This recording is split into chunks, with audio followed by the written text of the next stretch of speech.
Bismillah ya Allah.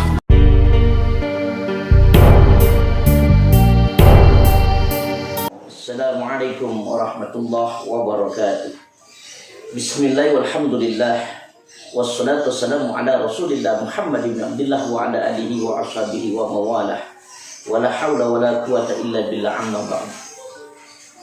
Saudara-saudaraku pemirsa media sosial, so'imin wa so'imat dimanapun anda berada, insyaallah semoga senantiasa kita semua selalu dalam lindungan dan pertolongan Allah Subhanahu wa taala. Amin ya Allah ya rabbal alamin. Alhamdulillah, puji syukur kepada Allah Subhanahu wa taala. Salawat serta salam senantiasa kita limpahkan kehadiran baginda Nabi besar Muhammad sallallahu alaihi wasallam, juga kepada segenap keluarga, sahabat dan seluruh pengikut ajarannya. Tentunya kita semua yang mengharapkan syafaatnya min yaumil hadza ilmu kiamat. Insyaallah semoga senantiasa kita semua termasuk umatnya beliau yang kelak di akhirat akan mendapatkan syafaatul uzma. Amin ya Allah ya rabbal alamin. Saudara-saudaraku yang berbahagia, masuk di 10 puasa Ramadan, 10 hari yang kedua dari puasa Ramadan. Apa kata Rasulullah? Wa awsatuhu maghfirah. Dan pertengahan bulan Ramadan adalah maghfirah. Tentu di 10 pertengahan di bulan Ramadan ini kita semuanya berharap mudah-mudahan mendapatkan maghfirah, ampun dari Allah Subhanahu wa taala. Oleh karenanya di pertengahan ini jangan kita putus semangat, masih terus beribadah, puasa, menghidupkan suasana di rumah dengan zikir, tadarus Quran, membaca dan lain sebagainya. Mudah-mudahan ada motivasi dari Rasulullah SAW. Saya katakan di sini 4 resep. Siapa orang yang ingin meraih kebahagiaan, yang mana 4 resep ini kebaikan yang menghantarkan seseorang kepada kebahagiaan dunia dan akhirat. Dalam kitab Tanbihul Ghafilin, Rasulullah SAW bersabda bahwasannya arba'un man u'tiyahunna faqad u'tiya khairid dunya wal akhirah, lisanun zakirun wa qalbun syakirun wa badanun sabirun wa zawjatun mu'minatun shalihatun. Ada 4 hal, barang siapa yang meraihnya maka dia akan diberikan kebaikan yang menghantarkan kebahagiaan dunia dan akhirat. Yang pertama kata Rasulullah, lisanun zakirun, lisan yang selalu berzikir kepada Allah Subhanahu wa taala. Subhanallah, berbicara masalah zikir, ayo kembali kepada sejarah. Zikir mampu mendatangkan manfaat, mendatangkan maghfirah, mendatangkan hikmah yang besar. Salah satu contoh, Nabi Adam alaihissalam ketika dipisahkan, diturunkan dari surganya Allah, kemudian dipisahkan Nabi Adam dan Siti Hawa, yang konon katanya Nabi Adam di Gunung Himalaya di Gunung Himalaya India, sedangkan Siti Hawa di Jeddah. Ribuan tahun tidak bertemu, tapi Nabi Adam dan Siti Hawa tidak putus asa dari rahmat Allah.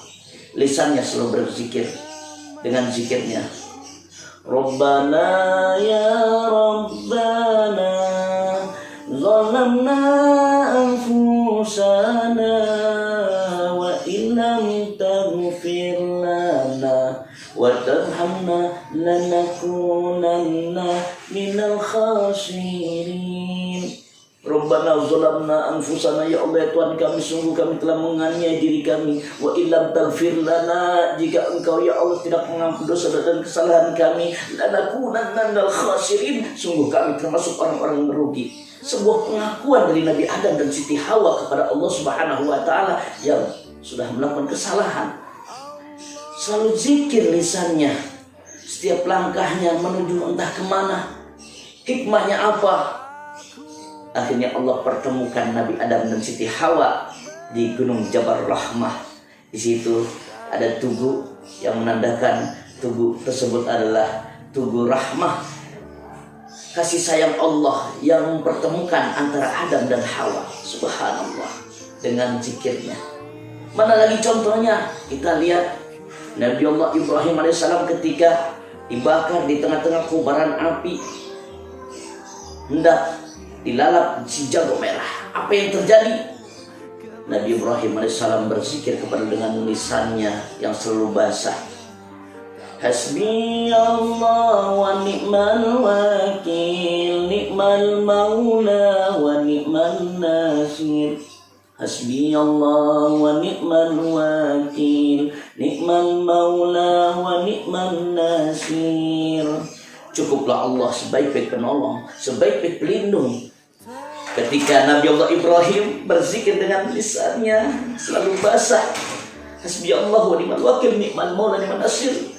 Allah berfirman kepada api, ya nar kuni bardan wa salaman ala Ibrahim. Wahai api, jadilah engkau dingin, padam, sejuk, dan selamatkan kekasihku Ibrahim.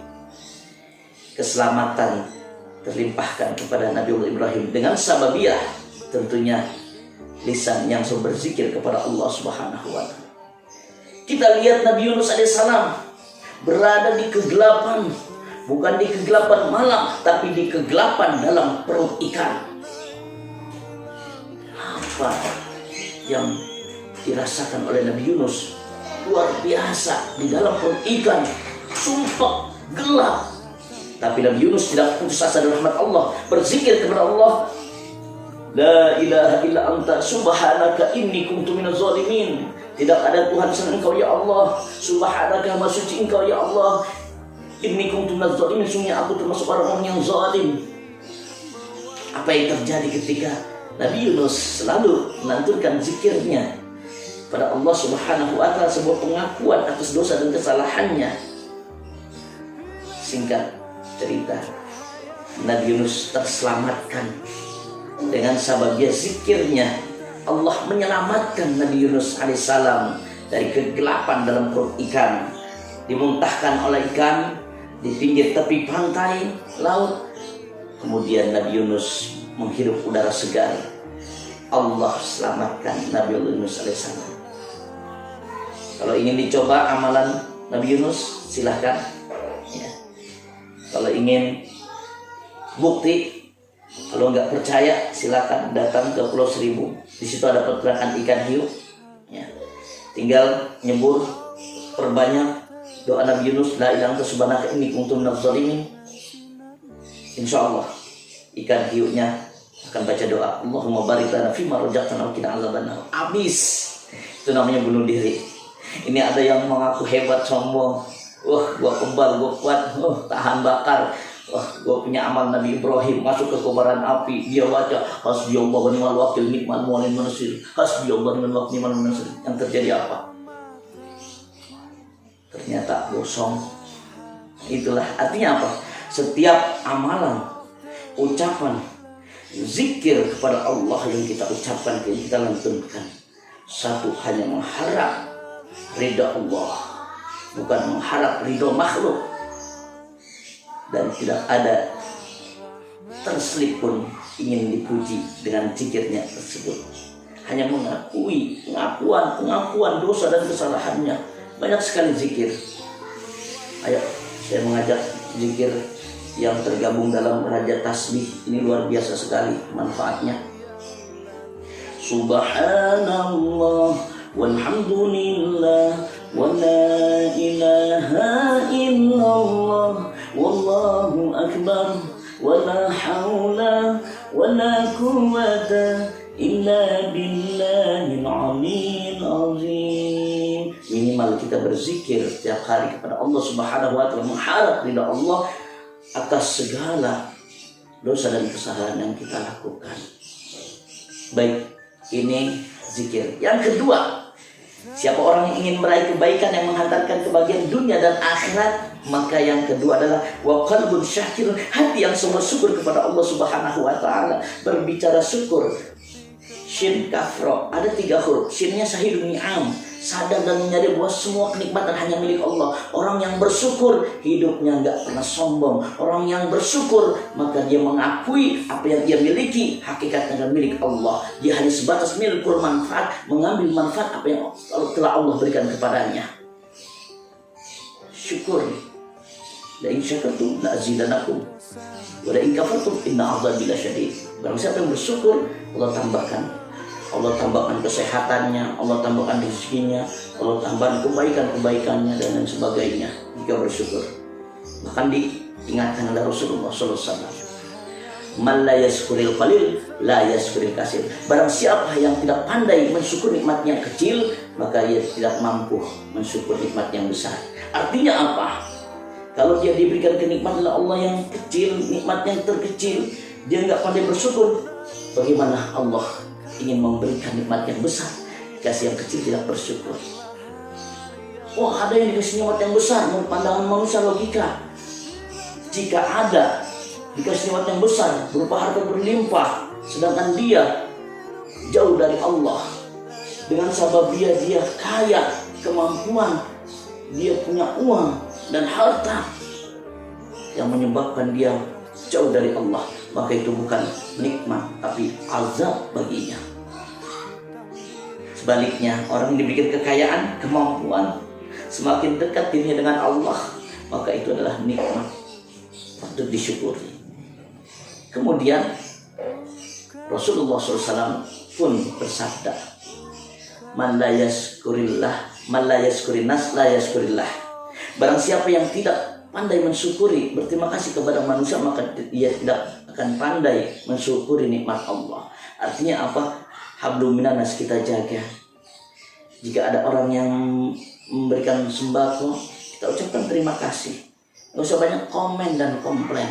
Mana ini uangnya, mana ininya, terima saja. Hakikatnya Allah yang ngasih, cuma perantara manusia. Kita ucapkan rasa syukur kita terhadap saudara-saudara kita yang telah memberikan bantuan kepada kita. Baik, ini kafnya orang bersyukur, karimul akhlak, akhlaknya mulia. Mulia, dia menjaga tata krama, adab, sopan santun, baik secara lisan, ucapan maupun perbuatan. Dan yang ketiga, rohnya syukur, rohnya rohyum bil ain mutlaqah. Orang bersyukur selalu memandang dengan pandangan yang sejuk. Artinya selalu berprasangka baik kepada Allah, baik terhadap sama manusia. Zannu bil mu'min khairan, berprasangka baiklah kalian sesama orang yang beriman. Allah Subhanahu wa ta'ala bagaimana prasangka hambanya? Prasangka hambanya baik kepadaku, kata Allah, aku akan berikan kebaikan, aku berikan hal yang positif. Prasangka hambanya buruk kepada Allah, maka Allah berikan yang negatif sesuai dengan prasangkanya.